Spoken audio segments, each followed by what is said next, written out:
La segunda jornada del ciclo que llevamos a cabo sobre industrias musicales. La frase de hoy la dijo Prince: la clave para la longevidad es aprender todo lo que pueda sobre la música, y con esa frase vamos a dar apertura a esta segunda jornada. Ahí quería poner unos datos. Sigue abierta la plataforma Sonidos Mans, se acaba ya el viernes. Ahora mismo hay... ¿sabe? La anterior vez, y hay una promo también por las redes sociales, que la plataforma Sonidos Mans es un concurso de maquetas en el que estamos asociados de Estudios Mans, Fundación Paideia, con 6 festivales gallegos. Ahí tienen los datos, quedan 3 días. Se han recibido 174 proyectos, han sido aceptados por el momento, han sido rechazados por otras causas, por a lo mejor por elegibilidad, porque no encajaba con el estilo, pero han sido aceptadas hasta el momento 155 proyectos, 55 maquetas, el 40% son gallegas y el resto son del resto de la península. Y de todas estas 155 maquetas optan, ahí ven, por los festivales, pues por Portamérica quieren concursar 107, Atlantic Fest 139, creo que va ganando, Atlantic Fest casi con Sin Sal, Revenidos 88, Marisquiño 145 y Sonrías Baixas 84. Es verdad que no todos los festivales abarcan todos los estilos, ¿vale? Pero bueno, nos parecía también un dato muy relevante.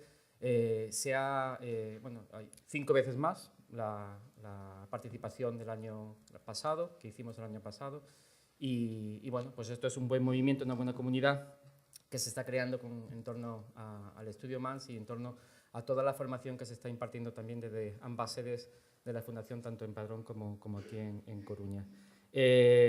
Nuevamente, bueno, pues agradecer a Gadic y a Jacobo Sutil la continuidad y el apoyo con estas jornadas. El formato va a ser el mismo que la anterior vez, para quien estuviese ya en la primera ocasión. No se pueden perder, igual que dijimos en la primera ocasión, el final, ¿vale? Es otro proyecto de muchísimo talento, de muchísimo valor, y para nosotros que queremos mucho, porque primero está participando en uno de nuestros proyectos formativos, y eso será al final de la jornada, ¿vale? Y contamos nuevamente también con Teba Chacón para moderar y para presentar y para a los invitados de esta tarde. Y lo que queremos es que sea un foro de debate, de reflexión, de diálogo, y a los invitados pues aprovechar que están aquí para, después de su intervención, pues poder sumarnos y charlar de forma distendida todo lo que quieran con ellos y con Teba, evidentemente. Le paso la palabra a Jacobo. Muchísimas gracias de nuevo y bueno, pues todo tuyo. Bueno, moi boas tardes a todos. En primeiro lugar, agradecer a todos os que estades aquí presentes pola vosa participación nesta segunda xornada das 4 que están previstas nestas xornadas de industrias musicais. Quero comezar, pois, como comecei na vez que presentamos a primeira, pois agradecendo a Fundación Paideia e aos Estudios Mans pola organización destas xornadas e por poñer a disposición de todos os interesados pois un foro de debate, de exposición de ideas na coincidencia de pensamento e de obxectivos coa Axencia Galega das Industrias Culturais da Xunta de Galicia, no sentido de considerar a importancia das industrias culturais, neste caso as industrias musicais, e a relevancia como capital humano, pero tamén como potencial dinamizador económico das industrias culturais, das industrias musicais. Nesta segunda xornada, a primeira estivo dedicada aos festivais, esta segunda xornada ás salas de música, e pensamos que organizar unhas xornadas sobre salas de música pois un pouco tamén testemunha da importancia que desde a nivel das institucións, en xeral públicas, privadas, pero ademais do público xeral se lle dá salas privadas pois como sitio como espazo para programación de música, para dinamización cultural, pero tamén, como decía, de dinamización económica e turística. Tamén as salas coa súa programación pois son uns espazos onde onde teñen cabida, pois xente máis consagrada, pero tamén teñen un labor fundamental no labor que fan para facer surdir o talento a xente xoven, que é unha forma na que teñen de poder ter as súas primeiras actuacións moitas veces. Aquí en Galicia temos a Rede Galega de Música ao Vivo, que foi fundada hai unos 10 anos, pois con dous obxectivos fundamentais. Por un lado, pois dar a oportunidade para que músicos teñan un sitio onde actuar, por outra parte tamén pois a chegar algo de financiamento para as programacións das salas de concertos privadas que antes non tiñan ningún tipo de apoio desde a administración autonómica. Só por dar algúns datos, no último ano 2016 houve 235 concertos de 76 agrupacións ou artistas nas 36 salas de concertos que integran esta rede. Esta rede agora mesmo estamos nun momento de renovación de pensamento sobre darlle unha volta máis, e todo isto facemos en colaboración coa Asociación de Salas de Concertos Cultura e coa Asociación de Salas de Música ao Vivo. Pola miña parte, desexar que a vosa participación e os contidos, estou seguro que se van desenvolver aquí, serán moi interesantes, que lle saquemos todos o máximo proveito posible, e volver a agradecer tanto os convidados que se achegan aquí, como a Teba tamén, e a Guillermo, a Fundación Paideia, pola súa iniciativa compartida coa Xunta de Galicia de poñer este foro a disposición de todos os galegos. Muy bien. Bueno, pues buenas tardes a todos. Aunque demos las gracias, aunque sea por triplicado, nunca está de más. Ellos también nos agradecerán seguro. Y bueno, yo os las doy por adelantado porque espero que después participéis. De hecho, os voy a pedir participación. Y desde luego, como ya lo hice en la primera y haré en las siguientes, a la Fundación Paideia por darnos la oportunidad de reflexionar y de abordar temas como estos que nos interesan tantísimo a los melómanos, pero por supuesto también a los que nos dedicamos profesionalmente a algo que tiene que ver con el mundo de la música. Vamos a conocer un poquito mejor a Carlos y a Willy.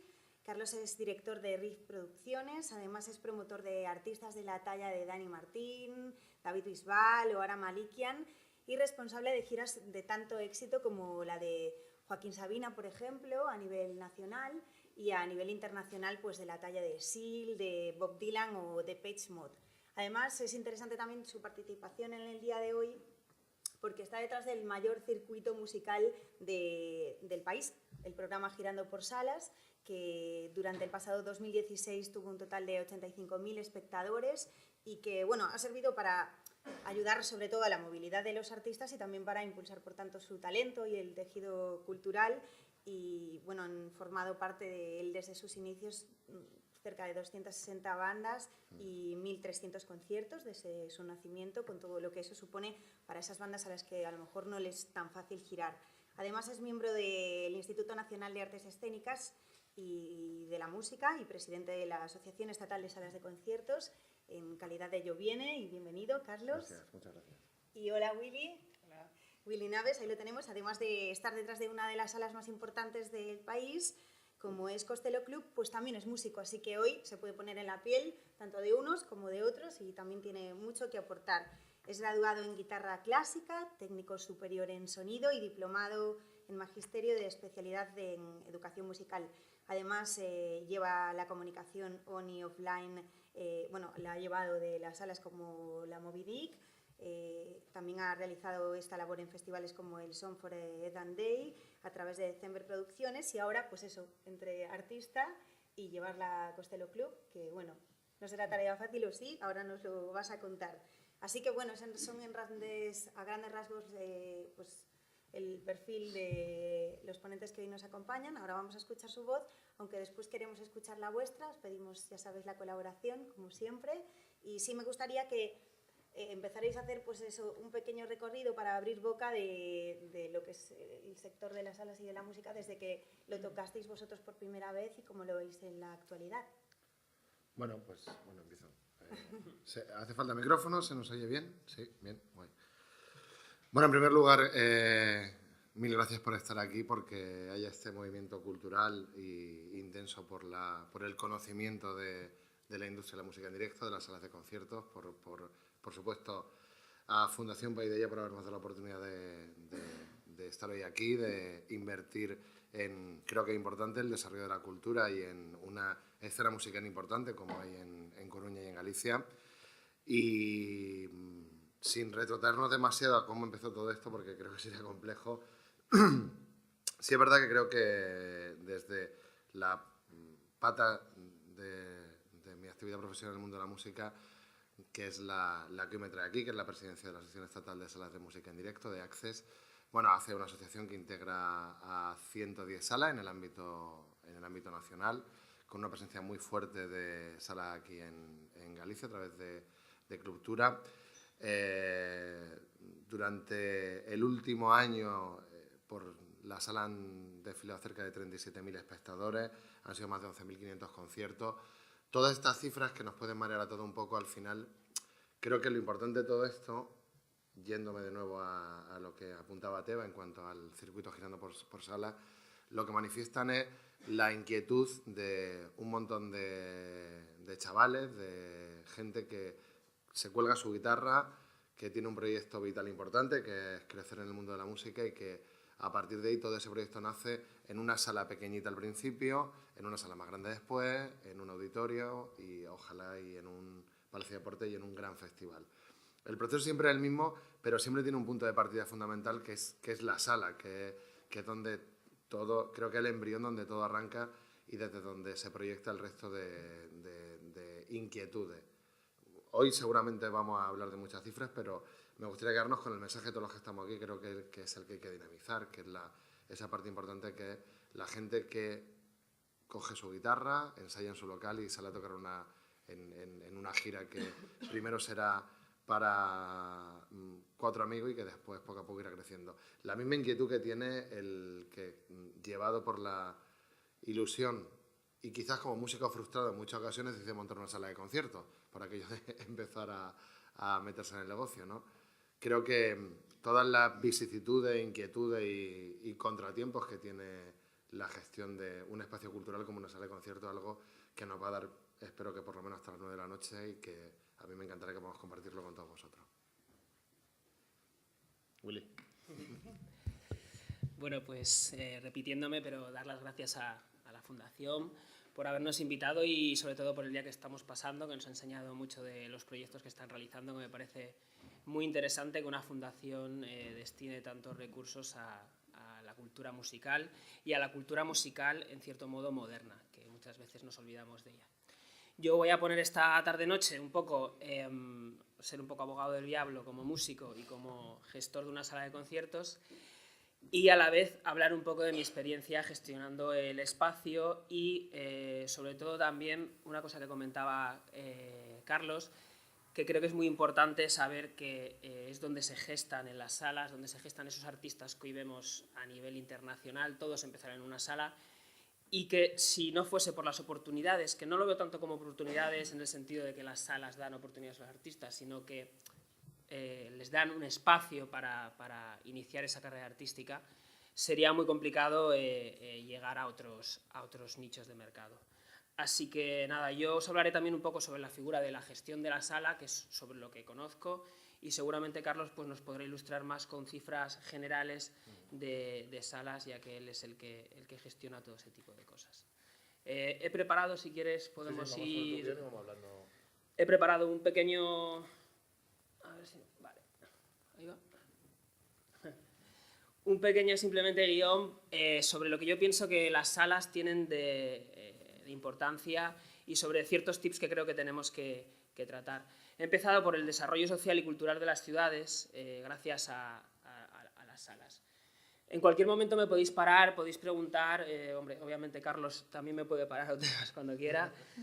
Esa función de dinamizador cultural que tienen las salas, por ejemplo, en Madrid,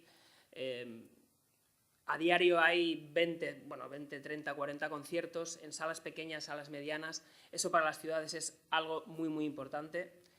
Catalizador de nuevas tendencias como moda, arte. Yo ahora mismo lo estoy viviendo en nuestra sala. No solo no solo tenemos conciertos, tenemos eventos de todo tipo, sobre todo aunando lo que es la cultura, las nuevas tendencias, lo que se llama el lifestyle, todos estos rollos que ahora están tan de moda, pues ahí lo tenemos.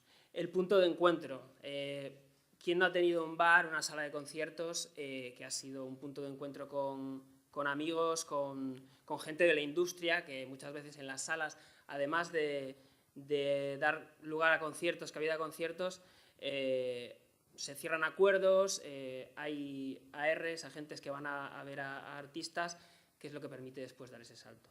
El impacto económico, que aquí seguramente Carlos nos puede ilustrar un poco más, a niveles generales que tienen las salas. No nos tenemos que olvidar que las salas de conciertos, aparte de la función que tiene a nivel artístico, también es una función económica y que sobre las ciudades tienen mucho impacto. Turismo musical, no tanto a pequeña escala, pero quien no se ha pegado un viaje, por ejemplo, yo soy de Asturias, pues me iba a la Lloy a ver conciertos, o cuando había en la Riviera un concierto interesante, pues me movía.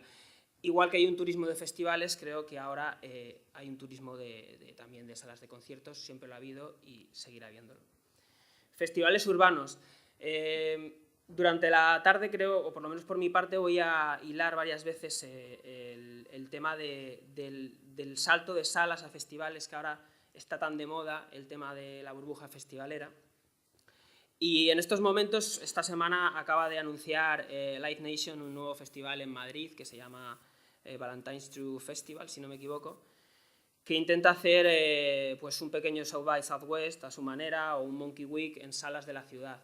Creo que cada vez se va a llevar más a cabo ese tipo de iniciativas y a mí particularmente me parece muy interesante porque aunar 140 artistas en 17 salas durante un fin de semana me parece que es algo que está muy bien. En otras ponencias que he estado, en Primavera Pro, hablaban, y me ha parecido muy interesante, del relevo generacional en el público. Es obvio que los estilos están cambiando. Nosotros ahora en Costello estamos incluso programando estilos de música que hace 11 años, 12, cuando se creó la sala, eran impensables, pero creemos que debemos de dar cabida a todo tipo de propuestas porque el público ha cambiado y la forma de consumo de ocio ha cambiado también. Y la sala no solo como lo que os comentaba, no solo como un evento musical al uso de un bolo. Ahora mismo en Costello Club tenemos un ciclo en estos momentos que se está llevando a cabo, que hacemos con Fred Perry, con una marca, que aparte de un concierto hay una experiencia. Hay una mesa de ping-pong, hay azafatas haciendo publicidad de Fred Perry, hay fotógrafos, hay todo tipo de acciones que no es simplemente la de sala de conciertos. Y me parece muy interesante porque cada vez más marcas se interesan por las salas de concierto para realizar sus puntos de publicidad. No sé si quieres ir puntualizando sobre cada uno de los factores, de los largos o... No sé si quieres, hombre, lo digo porque vamos a terminar este bloque, ¿no? Este bloque está terminado, sí. Vale. Pues, hombre, en primer lugar, si queréis preguntar algo, sí. entrar en algún comentario, que puntualicemos alguna cosa en concreto. Yo para añadir a lo que puntualizaba y a lo que comentaba Willy, de verdad sin entrar en grandes cifras, sí, en la capacidad como motor económico a la hora de desarrollar y de demandar las ayudas que creo que son importantes por parte de las administraciones para entender la cultura de la música en directo y de las salas de conciertos. Yo no sé muy bien, porque no sé si aquí estamos más músicos por su parte, más gente de sala. Hay un poco de todo. Hay un poco de todo, ¿no? Por hablar un poco de la casuística de cada pata, porque no tiene nada que ver el interés de una banda que va a tocar o que va a buquear dentro de una sala con el programador o con el propietario o con el dueño de la sala. Lo que decía Uli, que existe un poco un decálogo de dónde puede estar el valor importante de una sala de conciertos. Yo creo que al final está, como en cualquier otro negocio, en la imaginación que el programador, que el dueño desarrolla a la hora de poner en valor su negocio. Siempre con un valor fundamental que creo que es el que tenemos que primar, que es el del respeto a la música y al músico. Ahora mismo hay una parte muy importante que afecta tanto a los músicos como a las salas de conciertos, que es, por ejemplo, el tema de la seguridad social. Cada vez que la legislación entra por la puerta de una sala de concierto, nos encontramos con que suele ser cada vez más restrictiva porque se nos mezcla entre la cultura y el ocio, con lo cual no está muy claro si somos sospechosos o peligrosos de incentivar el consumo de alcohol o somos sospechosos de incentivar el consumo de cultura. Quiero decir que este tipo de disyuntivas en las que nos cruzamos deben de ser la parte que uno tiene que poner en valor a la hora de desarrollar la programación de su sala. Costello, que creo que es un ejemplo, obviamente por la gran fortuna que tenéis, que creo que tampoco es extrapolable a salas que se encuentran en núcleos rurales o en ciudades que no son la capital, en la que está muy guay lo de Fred Perry, pero imagino que en un pueblo de Santiago será muy complicado que Claro. Fred Perry ponga el ojo para dinamizar o para crear un evento. Pero bueno, ahí es donde tenemos que, a lo mejor, no consiguiendo la implicación de la marca, sí consiguiendo la implicación o del concello correspondiente, o del pequeño sponsor que pueda existir ahí, o de... ¿Iba a decir algo? Sí, nada, ahí sí quería que profundizáramos un poco más en esas alianzas con los agentes culturales, saber cómo os tratan los ayuntamientos, las administraciones, problemas que podáis tener también con el gobierno central, que ya, en fin, entrar también en el tema del IVA. Bueno, a ver cómo hacemos para que nos quepa todo. Vale. En nuestro caso en concreto, en Madrid, tenemos el problema del IVA. Yo en otra lámina lo tenía, es una problemática que creo que es tangible. Tenemos un 21% y es una puñetada. Eso... En Madrid estamos avanzando en algunas cosas, que también después lo quería comentar, como con el tema de menores y demás, que ha ido avanzando. El tema que comenta Carlos de seguridad social creo que es una problemática que no solo es en salas, sino que ya afecta a la industria musical de una manera brutal, pues como bandas de nivel medio o bajo que las contratan en un festival y simplemente el darse de alta ya les supone ya no solo no ganar, sino perder, porque no hay una figura exacta o tener que estar dado de autónomo. Yo en este caso tengo que estar dado de autónomo a la vez y tengo que estar como asalariado, porque ya no puedes de ninguna manera tocar en un festival o incluso en salas o en ciclos. Por ejemplo, en Girando por Salas, si no me equivoco, es obligatorio. Y eso creo que es una problemática a nivel ya nacional. En el caso nuestro, pues es cierto que las legislaciones son bastante restrictivas, y sí que están muy encima, en vez de para facilitar, generalmente, pues un poco para poner las pullitas. Y creo que sí que se podría ayudar más. Por ejemplo, yo soy de Oviedo y en Oviedo ahora tienen un problema brutal porque no se puede hacer conciertos legalmente en un local. Pero de repente ya el problema no es de Oviedo, es de la comunidad autónoma se lava las manos y llevan así 2 años jugando con un limbo legal que en cualquier momento pueden ser multados. En Madrid no estamos así, pero sí es cierto que facilidades no se ponen, o eso opino yo. No sé, Carlos, ¿qué le parece? Hombre, a ver, yo creo que es muy complejo extrapolar lo que puede estar ocurriendo en Andalucía, en Extremadura, en Murcia, con lo que puede estar ocurriendo en Galicia ahora mismo, porque sobre todo porque desgraciadamente la ley de competencia que regula la ley de espectáculos, que es a la que nos acogemos cuando montamos una sala de conciertos, no tiene nada que ver porque las competencias están transferidas. O sea, quiero decir, no tiene ningún sentido que el acceso a menores, que creo, corregidme si me equivoco, que en Galicia ahora mismo todavía no está regulado, o sea, no pueden entrar los menores a salas de conciertos, esté sujeto por una ley heredada de hace tropecientos años, en las que determinaba que, como existía consumo de alcohol, que sí, y consumo de tabaco, que el epígrafe de sala de fiesta no afectaba, pues entonces había que restringir el acceso de menores. Pero claro, nadie cae, porque realmente creo que les importamos poco, nadie cae en que 10 años después o 15 años después ya no se consume tabaco en una sala de conciertos ni en ningún sitio donde existe un espacio cerrado. Pero nadie regula esa ley, que no tiene ningún sentido. Nadie regula una ley que determine definitivamente si entendemos que es bueno educar a futuras generaciones para que consuman cultura, paguen la entrada de un concierto y sea un público a futuro que nos permita desarrollar una industria potente y una industria de verdad. Lo mismo ocurre con la regulación de la seguridad social, que creo que, por hablar un poco de temas generales, ¿no?, que pueden ser extrapolables a lo que está ocurriendo en Galicia o en cualquier otra ciudad de España.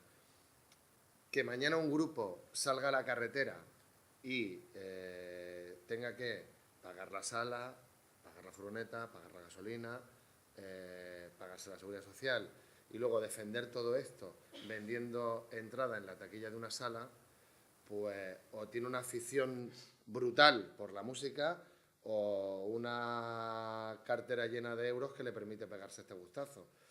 Junto a todo esto, es verdad que hay proyectos importantes como GPS, pero GPS llega hasta donde llega. O sea, GPS hay 1.230 y no sé cuántas inscripciones para girar con 23 grupos al final. O sea, la criba es tremenda. ¿Qué ocurre? Que todo esto al final lo que requiere de verdad es la implicación de la iniciativa privada, como esta fundación que hoy nos permite hablar de música, que ya es un paso, pero por supuesto también la implicación pública. O sea, creo que no tienen que dolernos prendas a la hora de exigirle a la administración que se impliquen de verdad con el tejido cultural de base que son las salas de música en directo.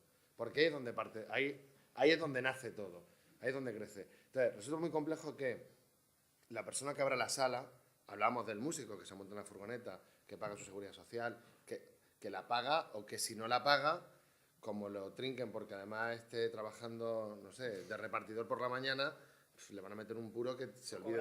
O cobrando el paro, pues que se olvide de la música por completo. Pero claro, esto obliga a que al final hay que profesionalizarlo todo. Para profesionalizarlo hay que invertir. Y la persona que monta una sala y que lleva un grupo con un aforo de, no sé, 50, 60 personas para asistir al concierto, o la capacidad que tiene la sala, no puede asumir un coste de caché más un coste de seguridad social porque directamente no puede programar música en directo. Es que es imposible. Puede hacerlo arriesgándose a que le entre por la puerta un inspector, cuidado, como ocurre con todo, que es que además no estamos diciendo que queremos trabajar desde la ilegalidad, sino que hay que regular y que, igual que la aplicación de la ley de menores en el siglo XXI ya no tiene ningún sentido, que nosotros trabajemos con una seguridad social que se aplica a la rama industrial de fontaneros, carpinteros, porque mire, usted no tiene nada que ver. O sea, vamos a diseñar, está surgiendo un problema, pues diseñemos ad hoc un modelo de seguridad social que permita que unos chavales que quieren tocar en una sala no estén desprotegidos, porque a nadie le interesa ni a la sala, ni por supuesto al grupo que está haciendo a tocar. Entonces es verdad que no tienen que darnos prenda a la hora de ir de la mano las bandas de música con las salas de concierto a reivindicar eso a la administración. No sé si queréis hacer alguna apreciación sobre esto. Espera un momentillo que hay micro. Sí, ahí, como quieras. Sí.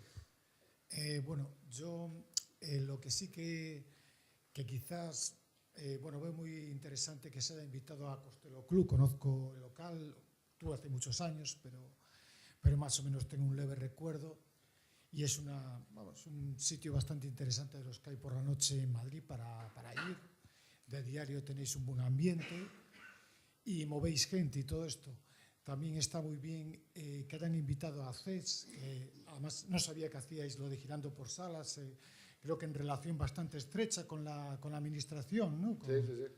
Es la administración, de hecho, quien hace girando por salas. Sí, entonces yo lo que sí que, ahora que por fin que parece que hay un poco de quizás de una comunicación que a lo mejor antes, yo eso lo desconozco, que una comunicación, algo con la administración, que es positivo, que haya comunicación con la administración, con la autonómica, con la estatal, que yo creo que el sector de la música en general sigue sin venderse bien. O sea, el sector de la música rock, que conozco yo, el que suena en Costello cuando fui yo, que sonaba muy buena música, ahora habéis cambiado, me parece muy bien. Hay que evolucionar. Pero sonaba la música que a mí me gusta. Ahora ponen reggaetón. Ahora hemos ampliado, que nadie piensa Claro. que ponemos... Ahora ponéis reggaetón ahora. Ponedla de Despacito muy a menudo. Pero yo creo que el sector tiene que venderse más y mejor, el sector de la música en vivo. O sea, es verdad, yo conozco mucha gente que hace lo del turismo musical, que nos movemos por conciertos. Yo voy dentro de poco a un buen concierto en Madrid y a lo mejor hasta me paso de nuevo por el Costello, vamos a ver. Pero hay que mover, es un sector que mueve mucho, que la administración...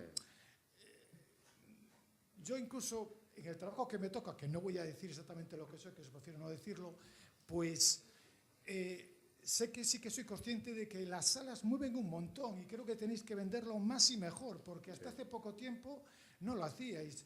Y de hecho, hay incluso alguna revista y todo esto que lo tengo visto que ese sector, reconociendo que falta eso, y os digo que debéis de mover, porque es un sector que en este país, aquí en Galicia mismo, pues está moviendo mucho más de lo que se cree. Y es que creo que, sí, me parece muy interesante tu anotación.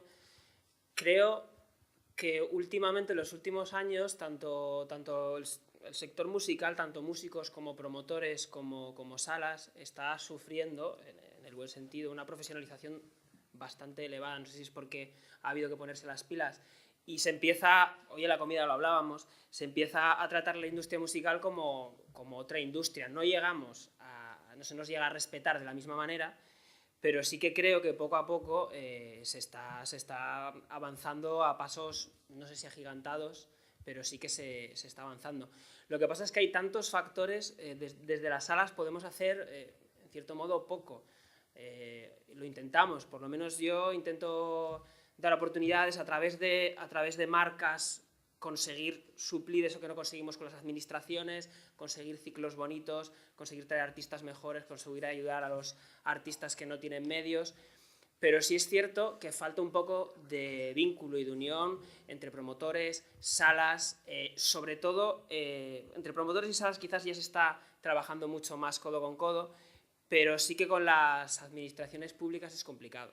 O sea, es una carrera perdida por el momento. Poco a poco se van haciendo cosas como GPS, que me parece que está muy bien, Artistas en Ruta también, que no sé exactamente si también tiene financiación pública, sí, que creo que también. Y también, últimamente, otra de las cosas que luego sacaremos a colación, creo que las marcas están apostando, obviamente, por interés en la música, porque, como bien dices, es un valor añadido y genera mucho marketing, pero sí que el papel de las marcas ahora a las salas pequeñas, a mí particularmente me está ayudando un montón para poder programar cosas que antes eran inviables. Pues por lo que dice Carlos, si te pones a hacer cuentas, pierden los músicos y pierde la sala. No es rentable. No, es verdad, es que desgraciadamente no es rentable programar música en directo en estos circuitos pequeños.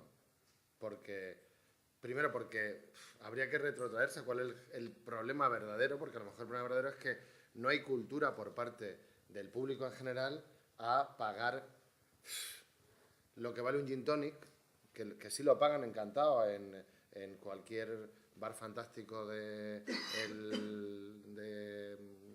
Coruña o de Costello. Nosotros somos muy baratos, ¿eh? Bueno, de vez en cuando también, depende de la ginebrita que te pidas, te puedes meter más o menos, sí. Vale. Pero no tiene ningún tipo de pudor a la hora de tomarse un gin tonic rodeado de fruta y pagar 12 pavos por el gin tonic, pero sí tienen todo el pudor y el recelo del mundo a pagar 12 euros por una entrada para ver a un grupo del que no han oído ningún hit en ningún circuito habitual. Pues claro, porque es que además todo esto se retroalimenta. O sea, si tú no eres capaz de despertar el interés del público y de que el público pague tu entrada para ir a tu concierto, pues al final el negocio no es rentable para nadie. Entonces, claro, aquí ya creo que Paideia tiene para hacer jornadas hasta aburrirnos, ¿no? Que es desde lo que hablamos desde cómo tiene que lanzarse un grupo, porque claro, ahora hablamos de... Yo el otro día leía que me hacía mucha gracia el efecto taburete, que es... ¿Habéis oído hablar de taburete? Sí, acaba de venir a Coruña. Vale, pues habrá reventado la sala donde haya estado, ¿no? 2 días. 2 días. Entonces hablan de el análisis de Big Data que han hecho con la segmentación del público que tenían, tal. Muy interesante, el artículo lo leí, o sea, es increíble cómo han llegado a... Vale. Utilizando otros medios... Claro, entonces, a ver, lo que contaban de, no, es el hijo de Bárcenas, tal, a ver, todo eso vale al principio. Yo no voy a entrar en la calidad musical del grupo porque imagino que a alguien le gustará, a alguien no, pero sí es verdad que han conseguido no sé si de verdad diseccionando cada uno de los datos que trabajaban o que tenían, han conseguido llegar a meter 18.000 personas en el Palacio de Deportes de Madrid. Me parece una auténtica pasada. El manager, no sé si tú lo conoces porque... No. Pues el manager tiene un pub de rollo Erasmus en Madrid.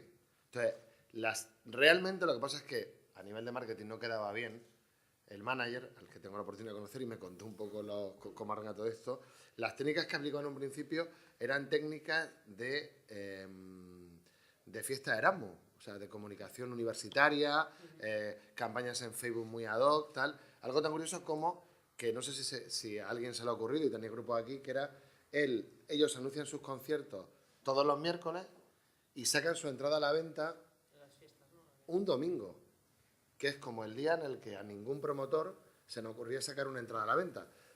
¿Qué ocurre?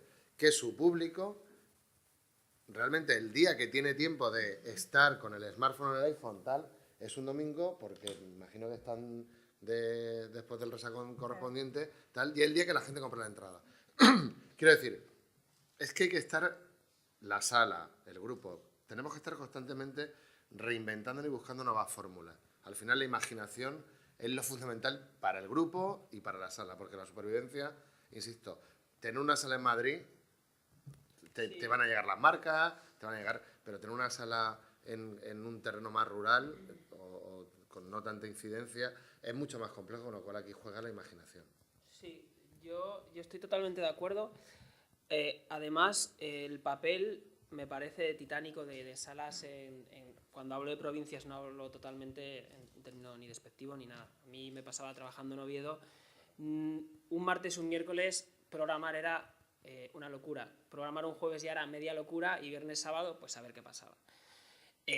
A mí ahora mismo me pasa lo mismo. Un martes, miércoles en Madrid, si no programas algo interesante, la gente ya no sale y demás. Aquí quería llegar a un punto que es la dificultad de las salas, que a veces se nos pone, sobre todo en Madrid, creo más, por el cobro de alquileres y demás, que del mismo modo que hablaba Carlos del coste cuando sale un grupo a la carretera, tenemos que ser conscientes también del coste que tiene una sala abrir. Por ejemplo, yo hablo de nuestro caso. Nosotros tenemos a disposición de la banda que viene un backline que ya es una inversión inicial brutal. Precisamente para esas bandas que vienen de afuera tenemos ampli de batería, 2 amplis de guitarra de primer nivel, equipo de voces, un técnico fijo asalariado, un taquillero fijo, seguridad, hostelería, y todo eso, aparte de un alquiler brutal que os podéis imaginar, de alguna manera tiene que revertir, porque al fin y al cabo una sala es un negocio. Sería genial que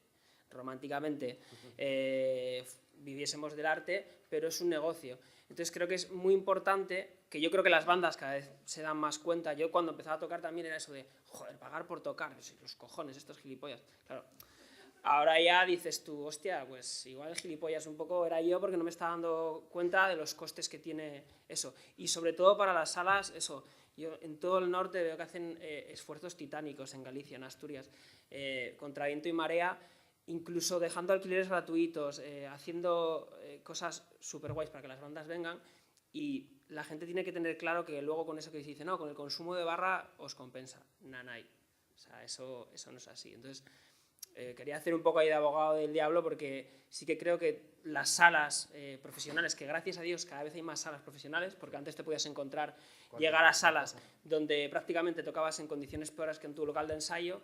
Actualmente en toda España hay salas que funcionan genial, muy profesionales y que están haciendo esfuerzos gigantes, muchas veces sin sacar mucha pasta, porque yo tengo casos de amigos que tienen salas de conciertos y es su trabajo B, y a veces palman, otras veces no, pero lo tienen un poco por no amor al arte, todo el mundo quiere ganar dinero, pero que hay un esfuerzo también por parte de las salas. No, yo creo que lo que estás diciendo es importante, porque además hay que dignificar el alquiler de la sala y el valor de la sala, y eso que es verdad que nos lo hemos encontrado siempre, y que aquello de yo no voy a pagar por tocar, es que realmente tú no estás pagando. O sea, es como, vamos a ver, yo se lo decía a un manager ilustre con un grupo ilustre que además son los que también aprietan, ¿no? Que es claro, o sea, tú no te planteas decirle a la empresa que te va a pegar los carteles que no le pagas por pegar el cartel, o al tipo que te alquila la furgoneta decirle que cómo me va a cobrar por alquilar una furgoneta. Entonces, a partir de todo eso, el templo en el que realmente se desarrolla tu labor y tu tarea y tu arte, que es la sala, o sea, decir que tú no pagas una sala y que la sala bastante tiene con el ingreso de la barra, el que quiera montar una sala de conciertos, dependiendo de los ingresos de la barra, que se olvide porque va a ser un negocio absolutamente ruinoso. Ni siquiera el alquiler de la sala cubre el valor real que tiene, que vale la sala. O sea, ¿qué puede costar tener a tu disposición una sala? Voy a hablar en nuestro caso concreto de la nuestra, una sala en Sevilla con capacidad para 1000 personas, con un backline, con un equipo de sonido que vale cientos de miles de euros. O sea, ¿qué precio tiene eso? No, por no hablar, por supuesto, que la parte importante es que en capitales donde todo está mucho más vigilado y la legislación es mucho más coercitiva especialmente con las salas de fiesta, con la música en directo. Olvídate de que tu colega sea el que esté en la puerta para cortar la entrada, la seguridad sea tal, si no tienes que tener una empresa de seguridad, un seguro de responsabilidad civil que es fundamental e importante y que además es una temeridad que no lo tengáis, ni el grupo que sale a tocar, ni la sala que se pone a programar. Quiero decir que al final, si imputáramos los gastos de estructura de una sala de conciertos para un bolo, creo que el alquiler sería bastante generoso por parte de los que tenemos salas de conciertos. Vuelvo a insistir, al final el gran problema de esto creo que es lo que decía al principio, que es que los grandes grupos venden muchos tickets, pero un grupo que está empezando le cuesta dinero. Y al final esto es... O sea, también a lo mejor hay que planteárselo como su pequeña empresa, ¿no? O sea, voy a montarme una empresa en la que tengo que invertir y mi empresa es mi grupo. O sea, tengo que invertir en comunicación, en promoción, en carretera, en un buen equipo para que mi grupo suene bien. Y si me sale bien, ganaré dinero. Y si me sale mal, pues palmaré como palman miles de empresarios cada día en este país. Quizás la parte romántica que Willy decía es verdad, pero tenemos que dejarnos de romanticismo y tener claro que si queremos ir a por esto, tenemos que ir jugándonos la parte que nos corresponde a todos. Y lo que decías tú, me parece que es importante que la industria musical, desde su base hasta la parte más alta, tiene que ponerse en valor, porque es verdad que no se pone en valor. Es verdad que el PIB que genera la industria musical, que está al nivel del de la automoción, no tiene nada que ver, por ejemplo. O sea, la comparativa es, o sea, el IVA cultural al que hemos estado sujetos y que dicen que ha bajado, pero que todavía no se ha bajado porque tiene que pasar un trámite presupuestario. Y vamos a ver qué ocurre cuando los presupuestos vayan a votación, pues supone que está absolutamente maltratada la industria cultural en este país. Además, una cosa interesante, yo creo que el impacto económico que muchas veces generan las salas, ya no hablo de pequeño formato, cada vez que hay un concierto, pues en la Riviera, hablo ya de salas un poco mayores, en la IOI, no es una industria que se quede los beneficios. O sea, el beneficio que saca muchas veces ahí el promotor es mucho menor que el que está sacando todos los negocios alrededor, que eso es, en otras industrias no pasa, en otras del ocio sí, pero creo que es interesante el impacto económico, obviamente ya de grandes conciertos, pero que no solo queda en la sala, en el promotor o en el grupo, sino que es mucha a la gente a la que afecta. Por eso de ahí creo que sería importante que hubiese un apoyo y precisamente lo que dice Carlos, para que funcione todo tenemos que creérnoslo y para creérnoslo tenemos que invertir todas las partes del pastel. Claro. Porque además ocurre algo que creo que a todos nos interesa a los que estamos dentro del mundo de la música y a los que vivimos de esto. A mí, una gira como la de Joaquín Sabina, que afortunadamente nos está yendo de maravilla, en Coruña vendimos la entrada una mañana, vamos a hacer otro día. Quiero decir, esto realmente nos sirve de poco. O sea, primero porque lo que necesitamos es un contenido, y ahora hablando de manera un poco más práctica y como producto, hace falta contenido musical, hace falta nuevas bandas que llenen, que sigan funcionando, que cada cartel de festival en cualquier punto de España no sea una réplica exacta, o sea, que el festival de Lugo no sea igual que el festival de Cádiz, porque es que son exactamente igual. ¿Por qué? Porque hay un problema de contenido, porque no salen grupos nuevos que generen una expectativa en fuente de ingresos o en venta de entradas que haga que sea rentable para el programador al final. Entonces, esa industria que parte desde la base, que nace en las salas de conciertos, al final tiene que crecer. Y de la única manera que puede crecer, insisto, es que tenemos que creérnoslo y que tenemos que ser capaces de, aunque sea poquito a poco, implicar a la gente a que pierda el miedo a ir un día a nuestra sala a ver a un grupo que está en desarrollo, que no conoce a nadie, pero que musicalmente estoy convencido que será tremendo y que será buenísimo. O sea, hoy hemos tenido la suerte esta tarde de ir a ver los estudios de Man de la Fundación Paideia. Yo no sé si todos sabéis lo que tenéis ahí, los que os dedicáis a la música en directo, pero aquello es un auténtico lujazo para el desarrollo de un grupo, para la grabación de una maqueta, para... Entonces, creo que esas apuestas son apuestas importantes para la industria. Pero además también tienen que conocerlo la industria, que no sé si la conocen o no la conocen. Digo, esta fórmula como cualquier otra, como el circuito de GPS, como el circuito de la AIE, y demandar, creo que lo importante es esa proyección para que haya nuevos contenidos, que al final son la música. ¿Teníamos alguna pregunta pendiente por ahí? Y después vamos contigo. Hola. La asociación de salas, ¿cuántos años lleva funcionando?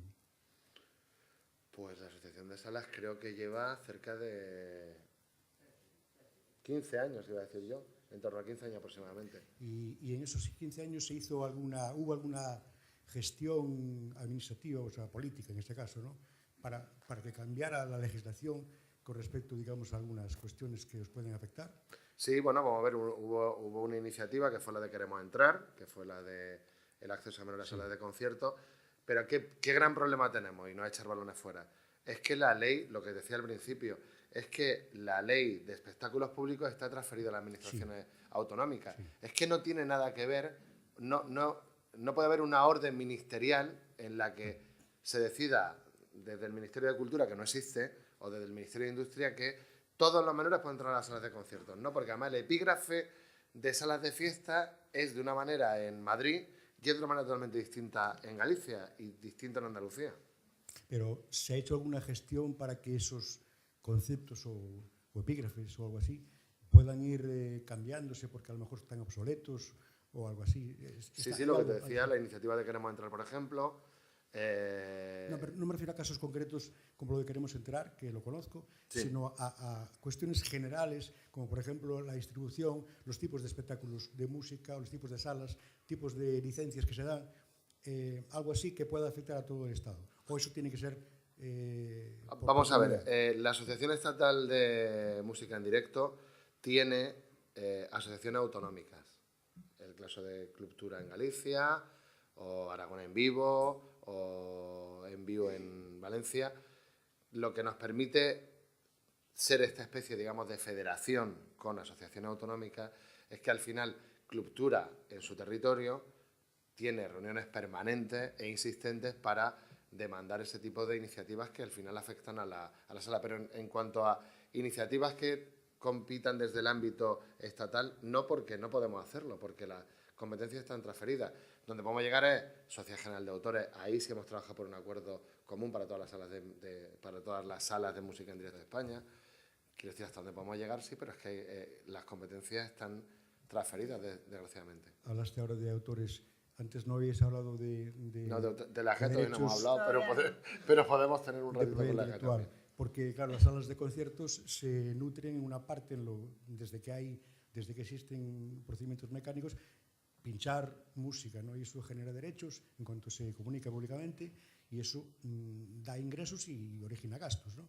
Sí. Pero me parece peligroso el comentario que habéis hecho de que los asuntos de seguridad social que son un problema, porque eso, si se plantea en los ámbitos artísticos, imagínate en el resto de los ámbitos. Es decir, que eso le puede pasar a cualquiera. Mañana montas, no sé, una tienda de ropa y si te planteas el asunto de la seguridad social, pues tienes un problema. No, pero por eso yo decía, yo no, si se me ha entendido así, me alegro que me lo puntualices porque no quería transmitirlo así. Lo que he dicho es que queremos cumplir con la legalidad.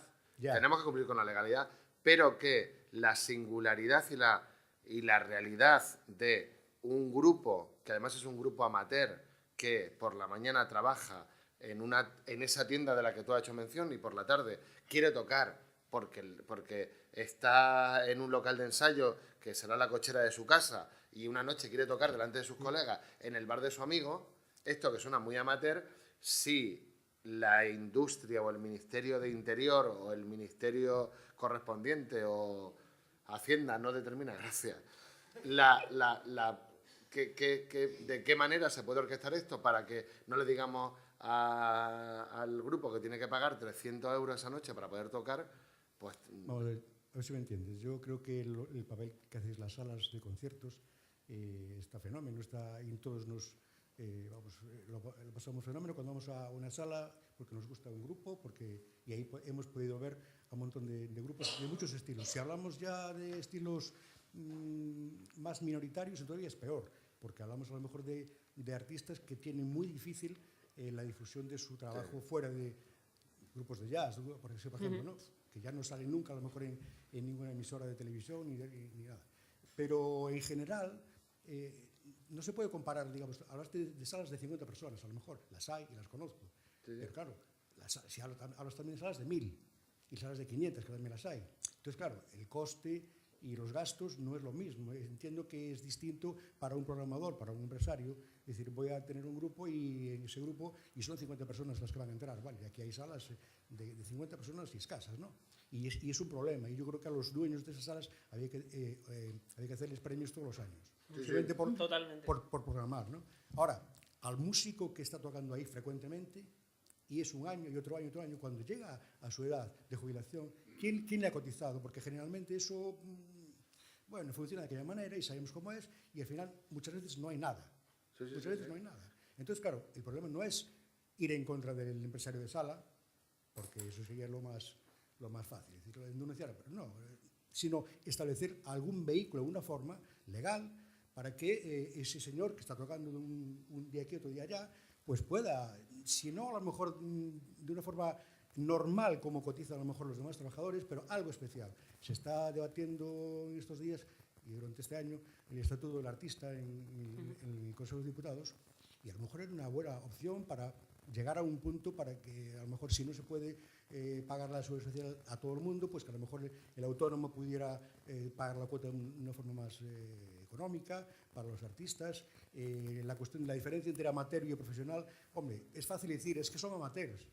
¿Quién dice que son amateurs? No cobran, porque si se cobra, ¿dónde está el punto donde se cambia el amateur por el profesional? Yo creo que ahí, cuando hablamos de amateur, por lo menos en mi caso, y creo que Carlos es lo mismo, estamos hablando de bandas que todavía no han dado un salto, que están haciendo una actividad, intentando llegar a ese circuito profesional cuando les sea rentable. Amateur son gente que está empezando, que quiere desarrollar su labor en salas, no estar todo el día tocando en el local de ensayo, y obviamente, como cualquier límite, es difícil de delimitar. Pero hablamos de bandas amateur que se están recorriendo España o mismamente la Comunidad de Galicia y no están viendo beneficios económicos, más bien perdiendo dinero. No es lo mismo hablar de un artista que está girando y está generando unos ingresos mayores o menores que puedan... Mira, te voy a poner mi caso, yo también soy músico, el último año he estado dado de alta de autónomo, casi no he realizado conciertos y no me ha compensado, y aún así he tenido que estar de autónomo, además de tener mi trabajo y estar asalariado. Y entonces, eso es lo que hay gente que igual no se lo puede permitir. Gente, imagínate, de 16, 17 años que no tienen un trabajo o están, lo que decías, en una tienda o lo que sea, trabajando. Ahí es lo que creo que hablamos de amateur. Creo que es bastante delimitable, más o menos. Cuando ya generas unos ingresos que te permitan suplir esa fiscalidad que te están imponiendo. No, si lo que decimos, lo que tú lo acabas de decir, que hay que buscar una fórmula que sea legal, porque, insisto, porque todo desde la máxima legalidad, pues no queremos que se nos regale nada, sino que estemos amparados por la ley y que no estemos, y perdón por la expresión, acojonados cuando levantamos la persiana del local, que lo tengamos muy claro. Entonces, pero hay que buscar la fórmula, porque la fórmula del arquitecto, abogado, dependiente, no vale para el músico amateur, porque es que esa figura existe, de el chaval que está en el local de ensayo y que quiere una noche tocar en un local para que lo vean sus amigos o lo vea el mayor público posible. Pero tú mismo lo has dicho antes, o sea, cuando uno puede a lo mejor, hace kilómetros y la furgoneta y el gasto y todo eso, vamos, pero yo creo que no se puede montar una industria musical a partir, digamos, de perder dinero y a partir, digamos, de que yo lo puedo hacer porque tengo mi padre que me lo paga o porque tengo un trabajo aparte. No, eso porque, bueno, pues al final ya cada uno determinará en qué se quiere gastar su dinero. Pero lo que te quiero decir es que sí es importante que el amparo legal no venga condicionado porque la noche que el grupo amateur sale del local de ensayo y decide tocar en el local de su amigo, aparezca un inspector de trabajo y les clave 3.000 euros a cada uno. Pero es que hace poco leí... Entonces, que exista la legalidad y la fórmula de que, entendiendo que obviamente hay que regularlo y legislarlo, exista ese apartado para este caso concreto, porque es un caso concreto. Pero concreto, pero hay que verlo como es. Sí, sí. Como es. Yo monto una sala. ¿Qué voy a hacer? Voy a vender y voy a tener ahí trabajadores, lo que sea. Resulta que como son artistas, bueno, pues ya es algo... No, pero si precisamente estamos diciendo lo contrario. Claro. O sea, realmente, de todas maneras, quería puntualizar una cosa que ha dicho, que de lo de crear una industria a partir de perder dinero. Creo que no es perder dinero, es invertir. Es como cuando alguien se gasta en un máster 7.000 euros o 10.000 euros. Obviamente no lo rentabiliza en el momento, pero es una inversión de futuro. Cualquier artista que ha empezado ha gastado muchísimo dinero. Solo simplemente con el equipo que llevan, seguramente cualquier banda amateur se lleva 5.000, 6.000 euros en la furgoneta, sin contar otras cosas. Entonces ahí sí que creo que no es una industria a partir de perder dinero. Como cuando montas un restaurante que sabes que vas a tener que 5 años para amortizar la inversión inicial. Entonces yo ahí sí que creo que no es perder dinero. Y por otro lado, tanto las salas, es que en las salas estamos de parte, o sea, lo que quieren las salas es que ni se la jueguen los músicos ni que se las jueguen ellos y que haya una figura especializada, porque obviamente los epígrafes que hay no son puntuales, están hechos desde hace mucho tiempo y como bien dice Carlos, no es lo mismo una profesión de otro tipo, ya no digo ni abogado, ni lo que sea, o un freelance que está haciendo otras cosas, también requerirá un apartado genérico, o mismamente una tarifa plana, otras ayudas que se puedan realizar. Para que tengamos conciencia un poco de lo que te quiero puntualizar, es que estamos tan sumamente desfasados en cuanto a normativa y legislación que la ley que regula, no te voy a decir ya solamente, o no os voy a decir solamente el músico que está tocando en el escenario, sino un montaje de un concierto, estamos bajo el convenio de la construcción. No hay un convenio para la industria de la música en directo. Aquí en Galicia hay un convenio de eventos. No, te estoy hablando que el convenio, el que regula a nivel nacional para la aplicación de la Ley de Prevención de Riesgos Laborales, de los planes de autoprotección, van determinados por la construcción. O sea, lo que montamos no es un escenario, para entender, no es un andamio, a ojos de la administración. No, quiero decir que esto es así. Si tú vas mañana con un proyecto para un concierto, el proyecto que te están visando, los técnicos que te lo están visando, ni siquiera son, yo no digo que estén especializados en la elaboración de un concierto, faltaría más, ya sería pedir demasiado, pero a menos que sí sepan que lo que están planteando, que no estamos construyendo un chalet adosado, sino que estamos haciendo un concierto que es una construcción temporal, tal, y te estoy hablando desde la punta de la pirámide, a partir de ahí. ¿Qué es lo que queremos decir, o al menos lo que yo quiero transmitir? Que es necesario, después de una industria en la que hace 20 años Miguel Ríos tocaba encima de un remolque en una feria y se enchufaba con un enchufe, que 20 años después esto afortunadamente ha evolucionado. Desde la música en directo, desde la sala de conciertos, desde la furgoneta, desde el instrumento, desde el amplificador, y que la ley que la regula no se ha adaptado a lo que ha pasado 20 años después. Desde mi punto de vista, por lo que uno va viendo después de tantos años.